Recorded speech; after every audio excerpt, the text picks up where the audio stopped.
Hola, business builders. What if I told you that there's one step in the sales funnel that virtually every entrepreneur that we work with misses or overlooks? It costs them hours of wasted time every single week, leads to losing deals, losing clients, and makes the sales cycle longer than it really needs to be. And what if I told you that it's actually the easiest part of the sales funnel to build out? That step is the pre-call sequence that your prospects go through once they've booked a call with you and before they actually show up for it. And that's what we're going to talk about today. Let's dive in. Hey, I'm Ray Green. I'm a corporate refugee that used to run small and mid-sized business for the U.S. Chamber of Commerce and turnarounds for private equity groups. But I turned digital nomad and entrepreneur building businesses from a remote Mexican beach where I live here with my family. And today we're going to talk about a critical but really overlooked step in the sales funnel, the pre-call sequence. All right. Now picture this. Your prospect's shopping for services that you sell, and they're looking at a number of competitors, and they get it down to two, you and another competitor. So they schedule a call with both of you. And when they book the call with you, it's pretty simple. They grab a slot on an automated calendar. They get a confirmation email, something that maybe says, add this to your calendar. Don't forget about the meeting. Maybe they get like a stock reminder a day or so before that call to remind them to show up. Better than nothing.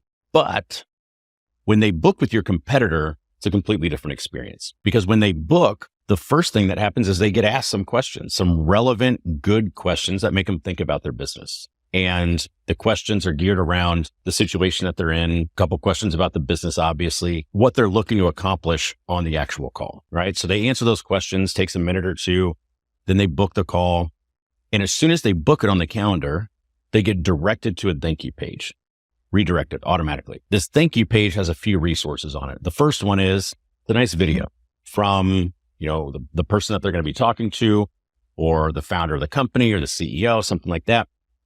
And the video says, appreciate you taking the time to book a call. We are looking forward to talking to you. Here's what you can expect to get out of this call. And, and lists off some of the sources of value or information that they're going to take away from actually hopping on a call with them. And just kindly, ask them if they're going to, not show up, or they have a conflict or something like that says, please just let us know and, cancel in advance. So a nice video. The other thing that's on that page is a couple resources. Maybe there's an ebook, something that says, check out this free ebook that we created for people exactly in your situation, because the fact of the matter is, there's probably 3 to 5 main situations or problems or pain points that you focus on. In this particular scenario, they've got an ebook that goes through that and gives a little bit of background around the company. Cool. Maybe there's a link to a YouTube channel or a YouTube video, like one of the more popular videos that or that they know hit like the pain points and the mistakes that people are making trying to solve the problem without them. So, it's a strategically placed YouTube video, which also, by the way, helps set them up to go down the rabbit hole that is YouTube content that we know. If you're here, if you know. So they've got a good video, they've got an ebook, they've got, some YouTube content that they direct them to. Cool. So the prospect checks this stuff out. And then they start down that rabbit hole of YouTube content that your competitor has set up, and they're just devouring some of your competitor's content. Then they get an email from your competitor, and it's got some of those same resources. Maybe it has a guide on how to solve, whatever that big, hairy problem that most of your clients have. So it speaks to what they're going through, like situationally, and they go through it, they read it, and they go, okay, like these people really, really do get me. And, all of these different pieces of content are adding authority every time that they're consuming it. The day before the booking, maybe they get a nice video reminder, something that says, hey, looking forward to talking to you tomorrow. Just a quick reminder. We're going to meet at this and this time. And this is what we're going to cover. And this is what you can expect to take away from this call. So maybe it's a nice video an hour before they get a text. They get a quick SMS message that says, hey, we know people get busy. Kind reminder about our call coming up in an hour. Really looking forward to talking to you. Sign off. So they book, and this is the process they go through. Now, your process was simple, but this process is robust and it's strategic. Now, I've got a handful of just kind of rhetorical questions. The first is, which business do you think has more people show up to the call? The business that says, here's the default reminder from Calendly or whatever you're using for your calendar, or the business that has put a personal touch on this process with a video, highlighting the value that they're going to get, giving gifts and additional value before they even show up. More people are going to show up to that process. Which one between these two, which business has more information, has the data points to actually determine, is this a good potential fit before the call even starts, right? Which saves a lot of time if you're getting people that aren't qualified. It's obviously going to be the business that's asking questions while they're booking. Which of these two businesses do you think has people show up more engaged, even excited sometimes to actually get on a call and get more value and get more information from the person? Well, it's going to be the business that put a personal touch on it. It's going to be the business that highlighted, hey, we can read your mind. We know what you're going through. It's the business that says, this is what you're going to get out of the call. Now, which one of these processes do you think has the person that's taking the call, your salesperson, start that call with more credibility, more authority, and more trust out of the gates? Obviously going to be the business that has a process that's designed to do exactly that. But which do you think closes more deals on the call versus ending calls with, well, I've got to think about it. Can you send me more information? Well, in one scenario, a lot of that information has been preloaded. And if they haven't consumed it, it's sitting in their inbox. The biggest question of all, who do you think the prospect chooses? Now, I've got data on this. Several of the world's largest coaching consulting programs, like household names in their industry, have hired us to improve their sales processes. So I have thousands of data points to measure this. Hands down, zero question whatsoever. This is definitive data, and it is a game changer on all of the main KPIs in a sales process. On the show up rate, it makes a difference. On the actual conversion rate, it makes a difference. And in the sales cycle, the number of people that say, I've got to go think about it, or take 2, 3, 4 weeks to actually close and consume more content if they do ever come back, versus the number of people that have had that information to start the call. I'm telling you, show rates, conversion rates, and sales cycle are all affected by the pre-call sequence. That makes sense when you understand it from the prospect's point of view. One is a very sterile default process, and pretty standard, frankly. Like it's not like you're doing anything bad if that's all you have, but you're not standing out. You're not taking full advantage of this opportunity. And the game of sales is about squeezing all the margins in all the key areas. And this is a critical way to do that. Now, what do you need in a good pre-call process?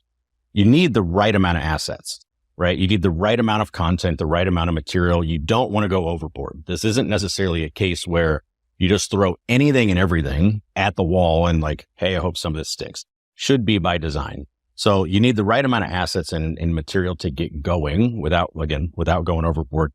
And here's a good structure that you can steal. First off, you've got to have an automated calendar. I'm going to assume if you're taking calls at any type of volume, even a couple a week, you've got to have an automated calendar. I'm assuming that you've got that. Now, the second thing that you want is you want a handful of questions to ask when they book the call.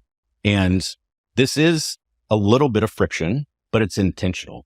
It's actually going to boost your status, the perceived credibility and authority that you have as a business, because it's obvious that you're not just taking calls from anybody with a pulse. And there's a little bit of friction. It actually adds credibility to what they do, right? Now, depending on how much friction you want, you can have 3 or 4 questions. I've seen some with as many as 12, 14 questions. You want questions that clarify where they're at today. And you'd like to know what they're looking to achieve. Like, what does success look like? Or, what are your revenue goals? Or, whatever it is. You want them to kind of identify how important of an issue this is to them. All right. Now, if this adds a minute to the process, perfectly fine. Like that's a reasonable amount of friction. And like I said, still boosts your credibility. Not going to be the end of the world. If it adds 20 minutes to your process, it is going to affect the number of opportunities that come through dramatically, right? So there is an optimal amount here based on your process. But if you have 5 good questions that add a minute to this process, it is going to do you far more good than any consequence of some friction, if there is any, on the front end. Okay. So you want to get those questions dialed in. After they book the call, you want to send them like redirect automatically to a thank you page. And you want to have a video that thanks them for the call, politely asks them to reschedule or cancel if there's a conflict or something comes up. You can do that really, really diplomatically, really professionally. And you want to provide them a few other resources that they can consume. You want people to consume as much content as possible before they get on the call with you. So send them to like a newsletter archive, send them to a podcast if you have one, send them to your YouTube channels or just anywhere that they can devour your content and devour your message before showing up to that call. And it'll help your credibility once you get on the call too. Then you want to send them a thank you email. Also instantly, like the first one that goes through thank you page, then thank you email. And that has some additional content in it. You can include a guide, maybe some frequently asked questions, some of your more popular content, that you have from social, from elsewhere. You want to show up with a few gifts and again, have them consume content. Of course, you want to remind them about the call. You want to ask them to add it to their calendar, but that's not the only thing you want on this email. You want the other pieces there as well. And then fifth, add an SMS reminder, like 1 hour before the call, a text or something. Keep it short, keep it simple, keep it friendly, keep it to one. I've seen pre-call sequences with 3 text messages, and this can be counterproductive if you go overboard. Few questions on the front end, a thank you page strategically designed, at least a confirmation email with, again, intentional content that's included, and 1 SMS reminder. That's a good, simple setup. Now, when you've done this right, you've got them warmed up, you've got them acclimated to your message, they've consumed, if you can do it right, hours of your content, and they might even be looking forward to this call.